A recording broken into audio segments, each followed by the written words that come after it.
घाटकोपर होर्डिंग्सच्या दुर्घटनेनंतर ठाणे महापालिकेनं शहरातील 32 ओव्हरसाइज होर्डिंग्जला नोटिसा बजावून हे होर्डिंग्ज तात्काळ दिलेल्या परवानगीप्रमाणे लावण्याचे आदेश दिले होते। मात्र होर्डिंग्ज एजन्सीने पालिकेची नोटीस गांभीर्यानं न घेता होर्डिंग्जवरील केवळ पत्रे उतरवले असून परवानगीपेक्षा जास्त असलेले महाकाय होर्डिंग्ज अजूनही कायम असल्यानं ठाणेकरांवरील धोका अद्यापही टळला नाही। घाटकोपरची होर्डिंग्ज दुर्घटना घडल्यानंतर ज्या 294 होर्डिंग धारकांना स्ट्रक्चरल ऑडिट करण्याच्या सूचना करण्यात आल्या होत्या त्यापैकी जवळपास 200 होर्डिंग्ज मालकांनी पालिका प्रशासनाकडे स्ट्रक्चरल ऑडिट सादर केले। मात्र ओव्हरसाइज होर्डिंग शहरात तसेच असल्यानं अशा 32 होर्डिंग्जला महापालिकेच्या वतीनं नोटीस बजावण्यात आली।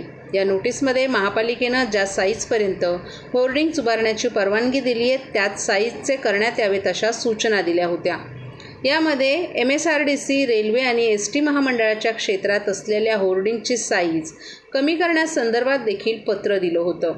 MSRDCच्या हद्दीत 18, ST महामंडळाच्या हद्दीत 2 तर रेल्वे प्रशासनाच्या हद्दीत 1 असे होर्डिंग्स असल्याची माहिती पालिका प्रशासनाच्या वतीनं देण्यात आली आहे। शहरात विनापरवाना असलेले ओव्हरसाइज होर्डिंग तसंच असल्याचं समोर आले। नोटीस बजावलेल्या एकाही होर्डिंग्स एजन्सीनं त्यांच्या होर्डिंग्सची साईज कमी केली नाही। परिणामी ऐन पावसाळ्यात होर्डिंग्समुळे एखादी दुर्घटना घडली तर याला जबाबदार कोण असा प्रश्न उपस्थित केला जात आहे।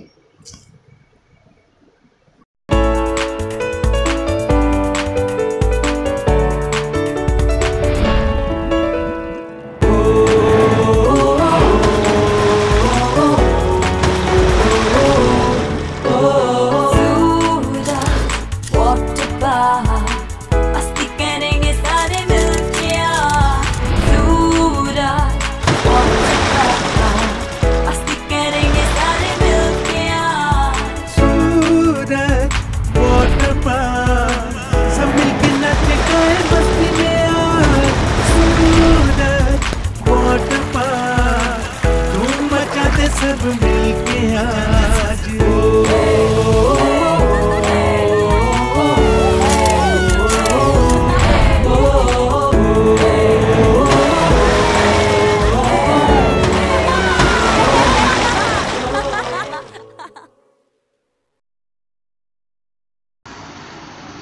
मुंब्रा कौसा आंबेडकरपाडा डोंगर भागातील अल्पवयीन मुलाच्या हत्येचा मुंब्रा पोलिसांनी 24 तासांच्या आत उलगडा करून आरोपीला अटक केली आहे।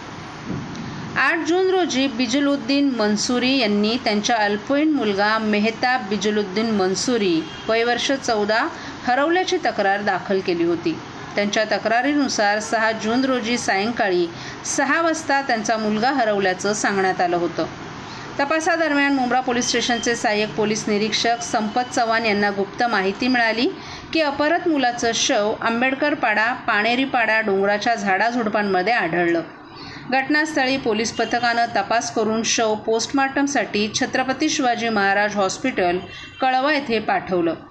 गुन्ह्याचं गांभीर्य लक्षात घेऊन अप्पर पोलीस आयुक्त विनायक देशमुख, पोलीस उपायुक्त सुभाष बुरसे, सहाय्यक पोलीस आयुक्त कोळेकर, वरिष्ठ पोलीस निरीक्षक संजय दवणे आणि पोलीस निरीक्षक RB पाचोरकर यांच्या मार्गदर्शनाखाली तपास पथक स्थापन करण्यात आलं। या तपास पथकानं गोपनीय साक्षीदार, बातमीदार आणि CCTV फुटेजच्या विश्लेषणाच्या आधारे संशयित फैज सुलतान मालिम वय वर्ष 23 याला ताब्यात घेतलं। त्यानं चौकशी दरम्यान गुन्ह्याची कबुली दिली। फैजनं नशेत असताना मेहताबने त्याला पाहिल्यामुळे रागाच्या भरात मेहताबला डोंगरावर नेऊन त्याच्या डोक्यात दगड मारून त्याची हत्या केल्याचं त्याने कबूल केलं। फैज सुलतान माहीमला 11 जून रोजी अटक करण्यात आली असून 15 जूनपर्यंत तो रिमांडवर आहे। या प्रकरणात अप्पर पोलीस आयुक्त विनायक देशमुख, पोलीस उपायुक्त सुभाष बुरसे, सहाय्यक पोलीस आयुक्त उत्तम कोळेकर, वरिष्ठ पोलीस निरीक्षक अनिल शिंदे, नितीन पगारे, RB पाचोरकर, संजय दवणे, सहाय्यक पोलीस निरीक्षक अजय कुंभार, संपत चव्हाण, गंगावणे आणि त्यांच्या टीमनं उल्लेखनीय कामगिरी बजावली आहे। तर पुढील तपास पोलीस निरीक्षक RB पाचोरकर करत आहेत। पावसाळ्याच्या पार्श्वभूमीवर ठाणे जिल्ह्याच्या पालक सचिव तथा अपर मुख्य सचिव सुजाता सैनिक यांनी आज जिल्हा प्रशासनातील अधिकाऱ्यांची बैठक घेऊन मान्सूनपूर्व कामांचा तसंच पावसाळ्याच्या कालावधीत करण्यात येणाऱ्या उपाययोजनांचा आढावा घेतला। यंदाच्या पावसाळ्यात ठाणे जिल्ह्यात एकही दुर्घटना घडू नये यासाठी सर्व यंत्रणांनी काळजी घ्यावी। तसंच ठाणे जिल्हा हा राज्यात स्वच्छ आणि हरित व्हावा यासाठी प्रत्येक विभागानं सहभागी होऊन प्रयत्न करावेत असे निर्देश सैनिक यांनी यावेळी दिले। अप्पर मुख्य सचिव श्रीमती सैनिक यांनी आज जिल्हाधिकारी कार्यालयात जिल्ह्यातील महसूल, आरोग्य, पोलीस यासह इतर विभागांच्या अधिकाऱ्यांची बैठक घेतली। यावेळी जिल्हाधिकारी अशोक शेणगारे, ठाणे महापालिकेचे आयुक्त सुब्रराव, कल्याण महानगरपालिकेचे आयुक्त इंदुराणी जाखड, मीरा भाईंदर महानगरपालिकेचे आयुक्त संजय काटकर, भिवंडी महानगरपालिका आयुक्त अजय वैद्य, उल्हासनगर पालिका आयुक्त अभिषेक, नवी मुंबई महानगरपालिका अतिरिक्त आयुक्त सुनील पवार, नवी मुंबई पोलीस आयुक्त मिलिंद भारंबे, मीरा भाईंदर पोलीस आयुक्त मधुकर पांडे, ठाणे जिल्हा पोलीस अधीक्षक डॉक्टर एस स्वामी, ठाणे पोलीस सह आयुक्त ज्ञानेश्वर चव्हाण, कारागृह उपमहानिरीक्षक योगेश देसाई, जिल्हा परिषदेच्या मुख्य कार्यकारी अधिकारी जयदेवी शोधे, संचालक आरोग्य डॉक्टर अशोक नांदापूरकर, जिल्हा शल्य चिकित्सक डॉक्टर कैलास पवार, जिल्हा अधीक्षक कृषी अधिकारी दीपक कुटे यांच्यासह विविध विभागाचे अधिकारी उपस्थित होते। ठाणे जिल्हा प्रशासन आणि स्थानिक स्वराज्य संस्थांनी केलेल्या महसूल पुरवठ्याचा श्रीमती सैनिक यांनी आढावा घेतला।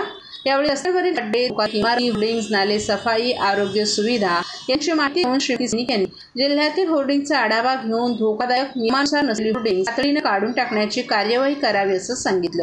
विशेषतः रेल्वेमार्ग रस्त्यालगतच्या होर्डिंग्सवर विशेष लक्ष ठेवण्यात यावं। सर्व स्थानिक स्वराज्य संस्थांनी प्रशासनानं धोकादायक इमारतींची माहिती गोळा करून अशा इमारतींमध्ये रहिवाशांना तात्पुरत्या निवारास्थळी हलवून ती इमारत तातडीनं रिकामी करावी, नालेसफाई करताना सुरक्षिततेची काळजी घ्यावी अशा सूचना दिल्यात।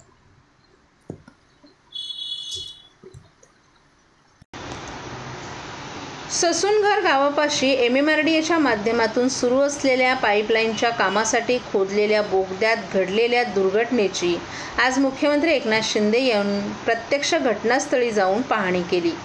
तसंच यावेळी घडलेल्या दुर्घटनेची माहिती घेऊन दुर्घटनाग्रस्त कामगारांचा शोध घेण्यासाठी सैन्यदल, कोस्टगार्ड, NDRF, SDRFच्या मदतीनं संयुक्त बचाव कार्य सुरू करण्याचे निर्देश त्यांनी दिले आहेत।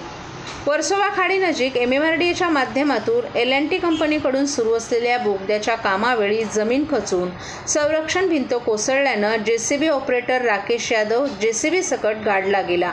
यावेळी त्याला बाहेर काढण्यासाठी गेल्या 17 दिवसांपासून बचाव कार्य हाती घेऊनही अपेक्षित यश मिळालं नव्हतं। अखेर आज मुख्यमंत्री एकनाथ शिंदे यांनी पुढाकार घेऊन त्याला बाहेर काढण्यासाठी मदत कार्याला वेग दिला असून सैन्यदल, कोस्टगार्ड यांच्या मदतीने हे बचाव कार्य सुरू करण्यात आलं।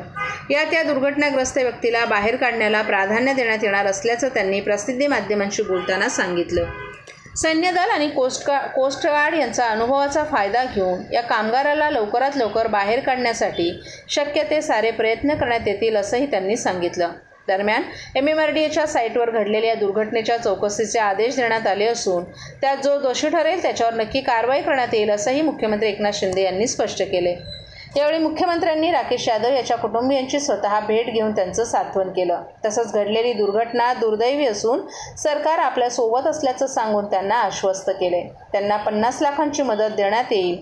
तसंच त्यांच्या कुटुंबातील एका सदस्याला L&T कंपनीत नोकरीही देण्यात येणार असल्याचं सांगितलं। तसंच त्यांच्या मुलांना देखील सहकार्य कंपनीच्या माध्यमातून उपलब्ध करून देण्यात येईल असं त्यांनी सांगितलं। सध्या मुंबईत त्यांच्या राहण्या-खाण्याची व्यवस्था करण्याचे निर्देशही त्यांनी पालघरचे जिल्हाधिकारी गोविंद बोडके यांना दिले आहेत। तर अडकलेल्या कामगाराला शोध घेण्याला वेग दिला असून त्यात नक्की यश मिळेल असंही यादव कुटुंबियांना सांगून त्यांना धीर दिलाय। यावेळी MMRDAचे आयुक्त डॉक्टर संजय मुखर्जी, शिवसेना प्रवक्ते संजय निरुपम, पालघरचे जिल्हाधिकारी गोविंद बोडके, वसई विरार महानगरपालिकेचे आयुक्त अनिल पवार तसंच MMRDAचे वरिष्ठ अधिकारी, जिल्हा प्रशासनातील अधिकारी, भारतीय नौदल, सैन्यदल, NDRF आणि SDRF यांचे अधिकारी आपल्या तुकडीसह उपस्थित होते।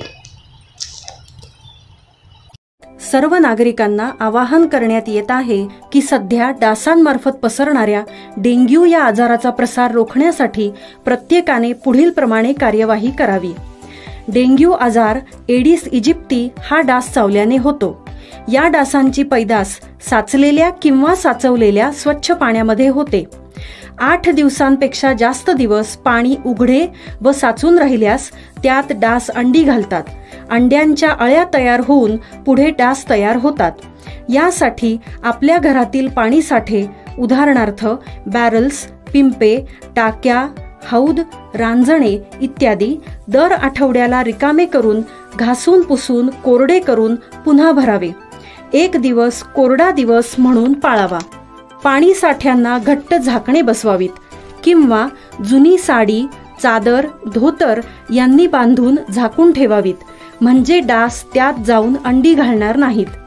घराच्या गच्चीवर, आजूबाजूला, अंगणात कोठेही पाणी साचू देऊ नये.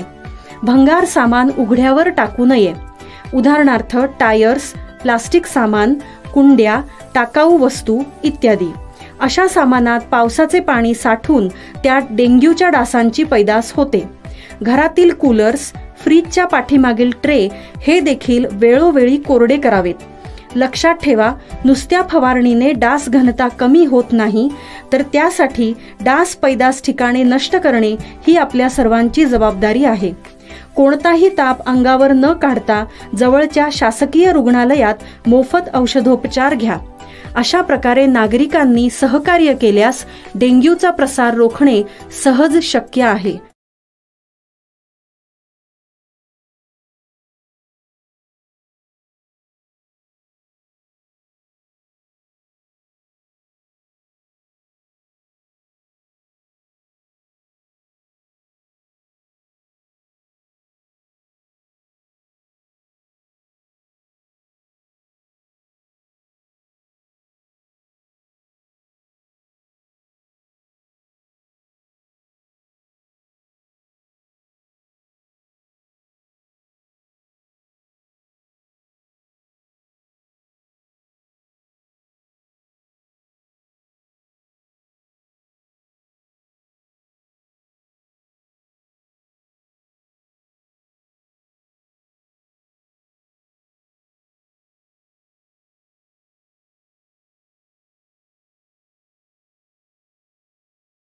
स्वच्छ, सुंदर आणि हरित राहण्यासाठी विशेष प्रयत्न करण्याचे निर्देश देऊन राज्य इनोव्हेशन सोसायटी मार्फत अनेक स्टार्टअप्सना प्रोत्साहन देण्यात यावेत, अशी माहिती पालक सचिव श्रीमती सुजाता सैनिक यांनी दिली आहे.